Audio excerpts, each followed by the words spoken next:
자, 그러면 뭐든지 프로젝트를 먼저 만들어줘야겠죠. 자, 그래서 스프링부트 이니셜라이즈라고 제가 만들어 놓은 건 아니고, 요 홈페이지가 있어요. 왜냐면, 여러분들이 이제 커뮤니티 버전 같은 경우는 이 스프링부트를 제공하지 않습니까? 그러니까 제공하지 않는다는 게 뭐냐면, 그러니까 여러분들 유료 버전 쓰게 되면, 그 인텔리제이 자체에서 스프링부터 프로젝트를 만들 수가 있는데, 근데 우리는 현재 커뮤니티 버전을 사용하기 때문에 이런 식으로 스프링 이니셜라이저를 통해서 스프링부터 프로젝트를 생성을 해줘야 돼. 어쩔 수가 없습니다.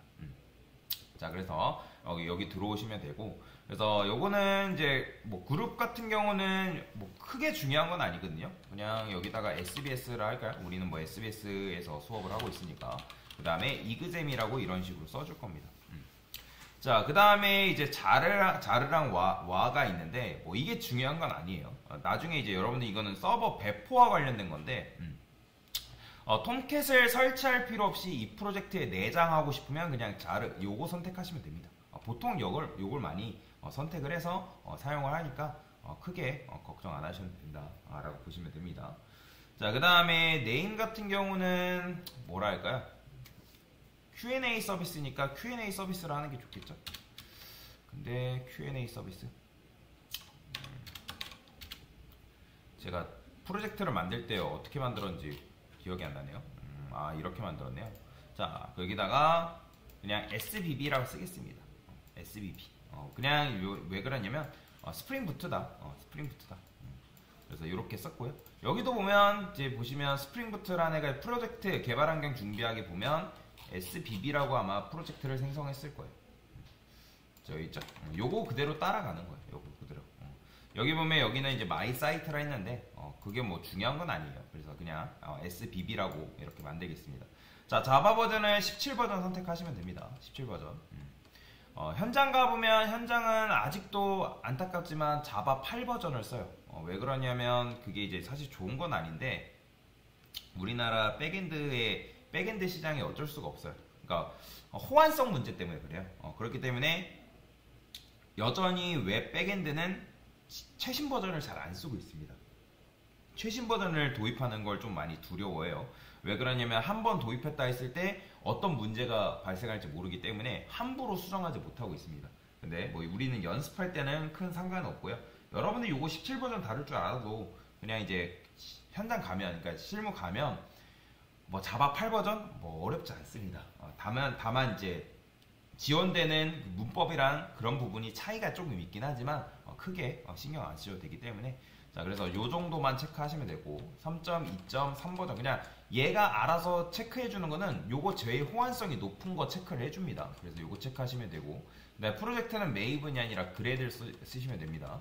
자, 그 다음에 요게 중요하죠. Add Dependencies. 자, 여기다가 뭘 할 거냐면 스프링 웹 앱이라고 있습니다. 요걸 먼저 추가를 시켜줘야 되고요. 자, 그 다음에 우리는 롬복을 쓸 거기 때문에 롬복도 추가를 해주고요. 그 다음에 스프링 데브라는 게 있어요. 데브 부트 데브 툴즈 요것도. 자, 참고로 여러분 이거 만들지 마세요. 제가 만들어서 드릴 거니까 뭐 어렵게 만들지 않아도 됩니다. 그 다음에 타임리프라는 게 있죠. 요것도 마찬가지로 추가해 주셔야 되고요. 그 다음에 우리는 데이터베이스도 사용해야 되기 때문에 마리아DB 드라이버라고 있습니다. 자, 얘를 이제 만드신 다음에 제너레이트 하시면 이런 식으로 다운로드가 되는데 참고로 이거는 제가 공유해서 드릴 거예요. 수업 페이지에서 공유해서 드릴 거니까 여러분들이 그냥 요거 들어오시면 돼요. 이거 잠시만요. 요거죠.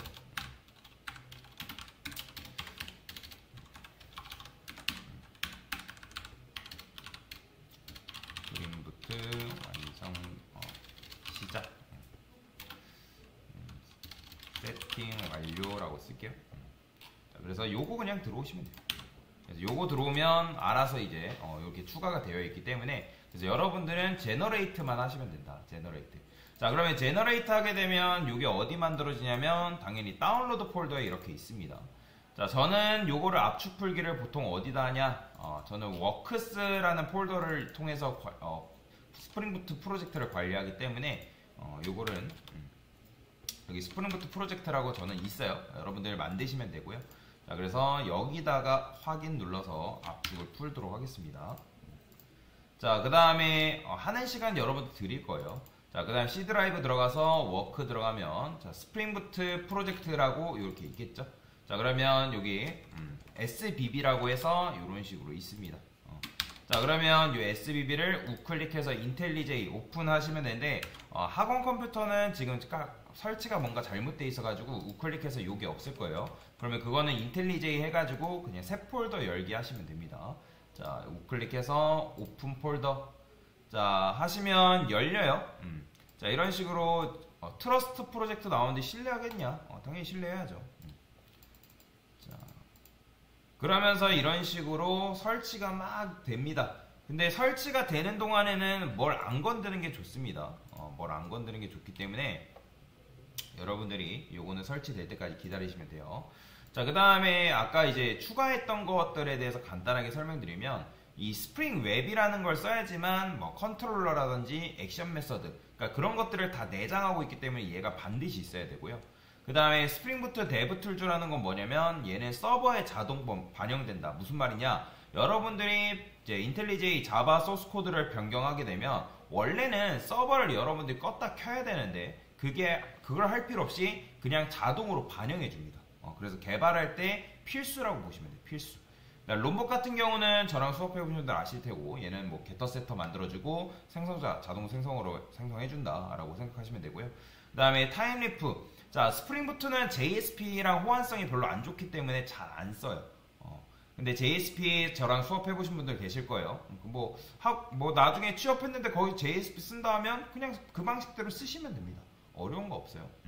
그래서 타임리프를 보통 실무에서 많이 쓰고 JSP보다 훨씬 더 좋습니다. 얘는 뭐 마리아DB 데이터베이스라고 보시면 되고요. 자, 그 다음에 이런 식으로 열었으면 몇 가지 좀 세팅을 해줘야 됩니다. 기본 세팅을 다 해주셔야 돼요. 자, 이거는 나중에 여러분들 기터브에서 강사 코드 가져왔을 때도 한 번씩 해줘야 되는 세팅이라고 보시면 되는데 어드밴스 세팅 들어가면 요거 얼로 오토메이크 요거 체크 혹시라도 안 돼 있으면 체크해 주셔야 되고요. 자, 그 다음에 빌드 익스큐테이션이라고 보시면 컴파일러 들어간 다음에 이게 중요하죠. 빌드 프로젝트 오토매티컬리. 자, 이게 뭐냐면 바로 여러분들 소스 코드를 완성시키면 그게 바로 반영되게끔 만드는 거라고 보시면 됩니다. 요걸 체크하셔야 돼요. 그 다음에 어노테이션이라고 돼 있어요. 컴파일러 들어가면 어노테이션 프로세서라고 돼 있는데 요거 어네이블 요거 돼 있는데 요거까지 체크를 해주시고 어플라이 해주시면 됩니다. 요 세 가지만 하면 돼요. 혹시라도 플라이 했는데 요런 식으로 옵티마이저 임포트 온 플라이 요거 안 돼 있으면 요거까지 자, 요거까지 해줘야지만 자동 임포트가 된다라고 생각하시면 됩니다. 그래서 여기까지 하시면 뭐예요? 프로젝트 기본 세팅은 끝난 거다라고 생각하시면 되겠습니다. 됐습니다.